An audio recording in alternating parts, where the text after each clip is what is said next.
देख क्यों नहीं बन रहे हैं, इस पे हम आगे बात कर लेते हैं। आगे बात करेंगे। रागिनी जी, ये इस वक्त गौरव जी का नंबर है, क्योंकि हम नंबर से चलेंगे और पूरा पूरा समय आपको मिलेगा। तो आप अगर आपने मुझसे शुरू किया था अंसारी जी, तो हाँ, चारों के बाद मेरा नंबर ही पहले आएगा ना। अरे बिल्कुल आपका नंबर आएगा। क्षमा क्षमा, नहीं बढ़िया बढ़िया, नहीं गौरव जी ठीक है ठीक है ठीक है। रागिनी जी बहुत बहुत बढ़िया, आपने करेक्ट कर दिया। गौरव जी पहले बैठे हैं ना हमारे सामने, तो हमें लगा गौरव जी से। बहुत बढ़िया, ठीक है। नहीं, आपकी नजरों में मुझे लगता है गौरव जी छाए हुए हैं, मैं नजर नहीं आ रही। अरे गौरव जी है ही ऐसे डैशिंग, बिल्कुल, क्यों नहीं। बिल्कुल बिल्कुल, पहले उन्हें बुलवाइए। हाँ हाँ ठीक है।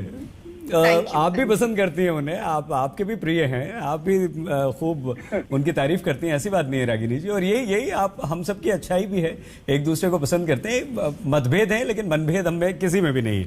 आप में गौरव जी, हम में विजय जी और आलोक जी, किसी में भी नहीं है। रागिनी जी, क्या आपको लगता है कि एक बड़ा मौका मिला था राहुल गांधी को, और क्या कांग्रेस कहीं या कांग्रेस के नेता खुद ही वो हिंदू मुसलमान धर्म जात की बात करके बीजेपी को वॉक ओवर देते हैं, बीजेपी को उन्हीं की पिच पर जाकर आप खेलते हैं और आपको नुकसान नहीं हो जाता है इसका? अंसारी जी, सभी वक्ताओं ने जो प्रश्न पूछे या कांग्रेस के बारे में जो बात कही, मुझे लगता है 3 प्रश्न मूलतः सामने आए। पहला तो ये कि रैली राजस्थान में हुई, उत्तर प्रदेश में क्यों नहीं हुई, और क्या हमने एक मौका गवा दिया। तो मैं आपको बताना चाहती हूँ कि कांग्रेस जब मुद्दे की राजनीति करती है तो कैसा नैरेटिव सेट होता है। उत्तर प्रदेश की बात करती हूँ।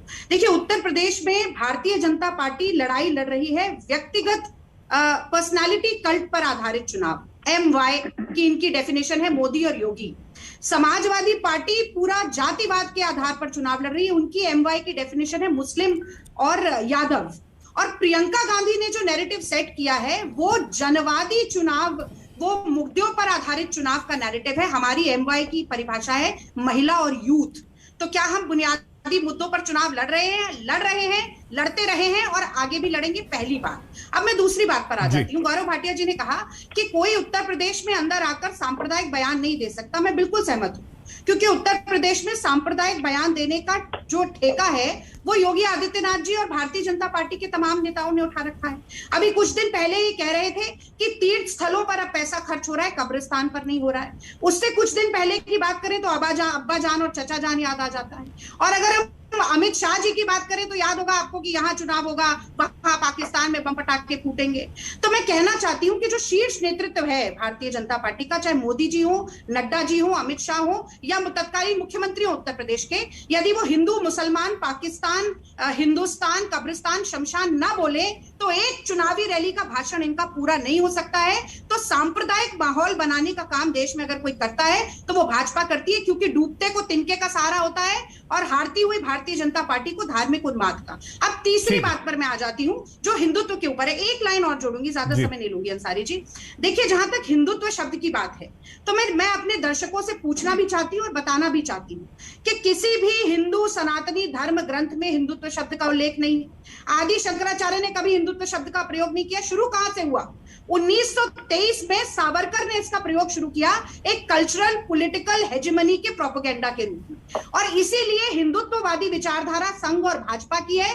ये हिंदू धर्म से बिल्कुल अलग है। वो हिंदू धर्म जो सर्वधर्म संभाव की बात करता है, जो उदार है, जो सहिष्णु है। और ये परिभाषा जनता के बीच में एक बड़े मन से रखना जरूरी था। और आखिरी बात, आप भी डिबेट आज हिंदुत्व और हिंदू पे कर रहे हैं, महंगाई पर नहीं कर रहे हैं। क्यों नहीं कर रहे हैं? मैं महंगाई के आंकड़े भी आपको बता सकती हूँ। पिछले 351 दिन में 305 दिन रसोई गैस बढ़ी है। रागिनी जी, राहुल गांधी जी ने 20 मिनट के भाषण में, सुनिए तो प्लीज, सुनिए ना, अरे एक मिनट सुनिए, आप बात तो सुनिए रागिनी जी। 12 मिनट महंगाई पर बोला। रागिनी जी, महंगाई पर डिबेट नहीं करेंगे। हाँ, आप हिंदू और हिंदुत्व पर ही करेंगे, क्योंकि मसाला वही मिलता है। जी बिल्कुल बिल्कुल, आप हो सकता है ये आपका विचार है, हमारा विचार बिल्कुल ऐसा नहीं है। हम सिर्फ ये चाहते हैं रागिनी जी कि ना जिन्ना पर बात हो, ना हिंदू पर बात हो, ना हिंदुत्ववादी पर बात हो, ना मुसलमानों पर बात हो। हम महंगाई पे पहला प्रश्न यही था कि राहुल गांधी महंगाई पर एक बड़ा मुद्दा है। गौरव जी, 20 मिनट के भाषण में 12 मिनट महंगाई पर ही बोले। ठीक है रागिनी की दाल कितनी महंगी हो गई, ठीक है रागिनी जी, रागिनी जी। डीजल, रसोई, गौरव भाटिया जी, अगला सवाल आपसे है। गौरव जी, क्या आपको लगता है, गौरव जी, क्या आपको लगता है कि एक ऐसा मौका, आपके बड़े बड़े नेता हैं, प्रधानमंत्री हैं, बीजेपी अध्यक्ष जा रहे हैं, राजनाथ सिंह जी जा रहे हैं, सब बड़े बड़े मौके आपको मिल रहे हैं, आपके पास अच्छी खासी नेताओं की फौज है जिनको लोग पसंद करती है, जिनको सुनती है। तो क्या आपको लगता है कि अगर जिन्ना का अखिलेश यादव नाम लेते हैं, अगर हिंदुत्ववादी राहुल गांधी करते हैं, और जेपी नड्डा, योगी आदित्यनाथ अगर जिन्ना हिंदुत्ववादी नहीं करके सिर्फ अपना पिछले 5 साल का जो आपका घोषणा पत्र था उसके मुद्दे, उसके वादे बता देते कि हमने भैया ये पूरा कर दिया है, ये हम पूरा कर देंगे, हमें और मौका दे दीजिए, हमने पूरा कर दिया और आगे हमारा प्लान ये है, तो क्या ये बेहतर नहीं होता उत्तर प्रदेश की जनता के लिए, देश की जनता के लिए? गौरव जी।